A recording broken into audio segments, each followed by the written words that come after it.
अथर्ववेदी भावनोपनिषद के अंतर्गत 12 मंत्र में आज का विषय है।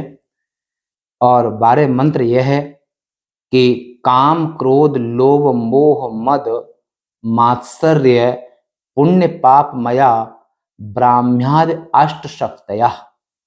ये ब्राह्मी आदिक अष्टशक्तियां यहाँ पर कही गई हैं। अब यहाँ पर पहले आप श्रवण करेंगे कि काम, क्रोध, लोभ, मोह, मद, मात्सर्य, पुण्य और पाप, ये 8 शक्तियां इस संसार के संचालन के लिए, इस संसार के अंतर्गत हैं। ये माया का कार्य है और ब्रह्मा संपूर्ण संसार का सृजन करने वाले हैं। और ईश्वर ने ही ब्रह्मा, विष्णु और रुद्र तीनों रूपों में, तीनों कार्यक्रम में है और तीनों रूपों में एक ईश्वर की ही अभिव्यक्ति है। ये आपने पहले भी सुना है। तो इसमें काम, काम का अर्थ है इच्छा, संकल्प। ईश्वर ने जगत सृष्टि, जगत सृष्टा ब्रह्म सच्चिदानंद ने एको हम बहुश्यामी ऐसी इच्छा की। उस इच्छा को यहाँ पर काम नाम से लेना चाहिए। क्रोध, क्रोधाकारं कुशोज्ज्वला। अब संसार बना दिया। अब संसार बनाने के बाद में संसार का संयमन कैसे होगा? अगर संसार में सब मनमुखी हो जाएंगे, कोई शासन करने वाला नहीं होगा, तो फिर संसार चलेगा नहीं। क्योंकि अविद्या का कार्य, माने माया का जो कार्य है, वही तो 5 भूत हैं। और 5 भूतों जो सूक्ष्म तत्व है, वो आकाश, वायु, तेज, जल, पृथ्वी का जो सूक्ष्म भाग है, वो शब्द, स्पर्श, रूप, रस आदिक जो 8 शक्तियां हैं। तो क्रोध भगवान का, ये भी भगवान के एक अस्त्र है। बहुत ही राज राजेश्वरी त्रिपुर सुंदरी ललितांबा शीर्षक अधिष्ठात्री देवी, उनकी 4 भुजाएं हैं। चारों भुजा में 4 आयुध हैं। उनके गन्ने का धनुष है। जो बाण है वो पंच तन्मात्र सहायका, माने शब्द, स्पर्श, रूप, रस और गंध, यही ईश्वर के 5 बाण हैं। और इन पांचों जो बाण हैं, और इसी को आप संसार में पंचभूत कहते हैं। उनके साकार रूप में वो भूत कहलाते हैं, सूक्ष्म अवस्था जो है वो तन्मात्रा कहलाती है। क्रोधाकारं कुशोज्ज्वला, क्रोध ही उनका अंकुश है। और ईश्वर के क्रोध के कारण ही समुद्र अपनी सीमा का उल्लंघन नहीं करता है। सूर्य टाइम से उदय होते हैं। प्रकृति, संपूर्ण प्रकृति में ईश्वर का शासन है। तो प्रकृति, चाहे अंकुर का उदय होना, दाढ़ी मूछ का आना किशोर अवस्था में, ये सब प्राकृत जो कार्य हो रहे हैं वो स्वाभाविक हो रहे हैं। वेद में एक मंत्र भी है, ऋतं च सत्यं चाभिदा तपसुद्ध जायत ततो समुद्र अर्णवः यथा पूर्व मकल्पयत। जगत सृष्टा ब्रह्मा ने संकल्प किया, जैसे पूर्व में सृष्टि थी वैसी सृष्टि दोबारा हो जाए, और स्त्री, पुरुष और उनके भाव ये भी पूर्व कल्प के अनुसार हो जाएं। ये पूर्व संपूर्ण सृष्टि ईश्वर का संकल्प मात्र है, परंतु जीवों के कर्म का फल का परिणाम है। और जीवों के कर्म का फल भी ईश्वर भुगताते हैं। तो क्रोध जो है वो ही भगवान की शक्ति है। आगे आपने लोभ, ये प्रभु का पाश है, पाश है। और संपूर्ण संसार लोभ में बंधा हुआ है, पूरा का पूरा संसार। पर ये ईश्वर की शक्ति है और जीव के लिए बंधन का हेतु है। क्योंकि ईश्वर नित्य ज्ञान स्वरूप है, सत्यचित आनंद स्वरूप है। जीव असत जड़ दुख रूप संसार को ही अपना स्वरूप मानता है। इसलिए वहां पर जीव के ये 8 शक्तियां जीव के बंधन का हेतु हैं। चाहे लोभ है, मोह है, मोह सकल व्याधिन कर मूला। असुचि स्त्री पुत्र आदि में जो शुचि बुद्धि है, वो जीव के लिए मोह है। और ईश्वर के लिए वो शक्ति बन जाता है। कैसे? खर दूषण को प्रभु ने मारा मर्यादा पुरुषोत्तम में, तो उन्हें मोहिनी अस्त्र से एक दूसरे को आप मोहिनी अस्त्र उन्हें संधान किया और अपने आप को एक दूसरे के जो नहीं है वो उसको देखने लगे। कर दूषण की सेना अपने अपने सैनिकों को ही राम समझ करके और अपने आपस में ही युद्ध करने लगे। तो ईश्वर जो मोहिनी अस्त्र ईश्वर की शक्ति है, ईश्वर का अस्त्र है, पर असुरों के लिए वो विनाश का हेतु है, अज्ञानियों के लिए विनाश का हेतु है। मोह है, अहंकार, अति दुखद डमरुआ। ईश्वर में मायाजन्य अहंकार नहीं है। ईश्वर में मैं सत्य हूं, राम सत्य संकल्प प्रभु, सभा काल वसतोर, मैं रघुवीर शरण अब जाऊं देहि जनिखोर।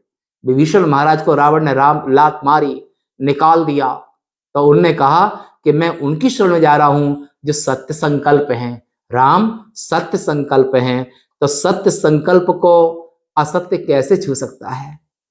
पर जो अज्ञान से आवृत है उसको संसारी वस्तुओं का अहंकार हो जाता है, इसलिए उसके लिए वो अहंकार बंधन का हेतु है। और ईश्वर का सत्स्वरूप में मैं सत्य स्वरूप आत्मा हूं, वे सत्य चित वो चेतन स्वरूप हूं, इसलिए उनके यहाँ पर वो मायाजन्य अहंकार उनको नहीं होता है, तो उनकी शक्ति बन जाते हैं वो शक्ति। और जीव के लिए बंधन का हेतु और ईश्वर के लिए शुद्ध अहंकार कभी बंधन का हेतु नहीं होता है। शुद्ध अहंकार वो उनका स्वत्व होता है। अस अभिमान जाहिनी भोरे, मैं सेवक रघुपति पति मोरे। जब व्यक्ति सत्य की उपासना करता है, हरिश्चंद्र आदिक शिवी दधीच हरिश्चंद्र जब सत्य की उपासना करते हैं, सत्य को अपना स्वरूप मान लेते हैं, सत्य का त्याग नहीं करते हैं, तन धन भवन सब कुछ त्याग देते हैं। बलि ने तीनों लोक का त्याग कर दिया, दान कर दिया, परंतु उन्हें दिए हुए वचन सत्य का त्याग नहीं किया। उनने अपना जो मद माना अहंकार, सत्य को ही अपना स्वरूप माना, सत्य को मैं माना, तो उन्हें सत्य की रक्षा की और तीनों लोक का बामन के प्रति उन्हें दान कर दिया। ऐसे मात्सर्य, ईर्षा, घृणा ये जीव के लिए बंधन के हेतु आती है। और परंतु ईश्वर के लिए वे भगवान जो सत्य स्वरूप जीव हैं और जो देव कोटि के हैं, ऋषि कोटि के हैं, वे पधैन सुर संतहित लीन मनुज अवतार, निज इच्छा निर्मित तनु माया गुण गोपार। जो धर्म का आचरण करते हैं, सहज जिंदगी जीते हैं, सत्य की उपासना करते हैं, वेदों की उपासना करते हैं, ये जो भगवान के अनन्य भक्त हैं, उनसे भगवान प्रेम करते हैं। और असुर मार थापे सुरन, और जो सत्य के विरोधी हैं, बैर अकारण सब काहुस, ये सत्य के विरोधी हैं। जो कर हित अनहित ताहुसों, जो उनका हित करता है उनका भी अहित करते हैं, ये सत्य के विरोधी हैं, इसलिए उनको असुर कहा गया है। हिंसा पर अति प्रीत, घोर निशाचर जो करें, और ऐसे जो अशुद्ध आचरण करने वाले, निशाचरी वृत्ति वाले, तामसी वृत्ति वाले, वे हिंसा पर उनको बेहद प्रेम होता है। और सत्यनिष्ठ जो होते हैं उनको हिंसा पर प्रेम नहीं होता है, धर्म से प्रेम होता है। और धर्म की रक्षा के लिए हिंसा भी करनी पड़े तो हिंसा भी उनके लिए धर्म बन जाती है, क्योंकि असुरों के विनाश के लिए उन्हें अस्त्र उठाया। निश्चरहीन करो महे, भुज उठाए पन केना, सकल मुनि के आश्रम न जाए जाए सुख तीन। ऐसे सच्चिदानंद स्वरूप परमेश्वर मर्यादा पुरुषोत्तम के रूप में उन्होंने जो सत्य का पालन करने वाले हैं उनसे तो प्रेम किया, और सत्य का पालन करने वाले नहीं हैं, असत्य का पालन करने वाले हैं, उनके संहार की प्रतिज्ञा की। मात्सर्य, पुण्य पाप, जो मन वाणी कर्म से दूसरों के सुख का हेतु बने वो पुण्य होता है, मन वाणी कर्म से दूसरे के दुख का हेतु बने वो पाप होता है। और परमेश्वर की दोनों शक्तियां हैं, ताकि उनको दोनों के साथ निर्णय न्याय कर सकें। तो जो पापी है उसके लिए प्रभु यमराज हैं, जो पुण्यात्मा है उनके लिए प्रभु अपने आत्म स्वरूप से उनको वैकुंठ आदि लोक को प्रदान करते हैं। गीत देह तज धरि हरि रूपा, पावन पट अति पीत अनुपा। एक सती नारी की रक्षा के लिए जटायु ने अपने प्राणों तक का त्याग कर दिया, तो उसको भगवान ने अपने पिता के समान क्रिया की। परहित बस जिनके मन माही, तिनकौ जग दुर्लभ कछु नाहि। तो दूसरों को मन वाणी कर्म से दूसरों को सुख देने की जो इच्छा है, वे पुण्यात्मा है। उनकी रक्षा के लिए भगवान उनको अपने पिता के समान उनकी क्रिया की, गीत होने के बावजूद भी उनको अपना दिव्य लोक प्रदान किया। और जो पापाचरण करते हैं उनके लिए भगवान यमराज हैं, संहारक देवता हैं। और जो त्रैलोक विजयी रावण, उसके भी संहार के लिए उन्होंने प्रतिज्ञा कर ली कि पूरी पृथ्वी पर आश्रित शक्ति को नहीं रहने देंगे। इस प्रकार से ये अष्ट शक्तियां वे ईश्वर की शक्तियां बन जाते हैं और संपूर्ण ब्रह्मांड की व्यवस्था प्रभु इन्हीं शक्तियों से करते हैं। और जो शब्द स्पर्श रूप रसगंध, ये भगवान के आयुध हैं, ईश्वर की शक्ति है। और जीव के लिए, अगर जीव सत्य की उपासना करता है तो मुक्ति के हेतु है, और जीव सत्य की उपासना नहीं करता है तो अष्ट शक्तियों के बंधन में वो आ जाता है।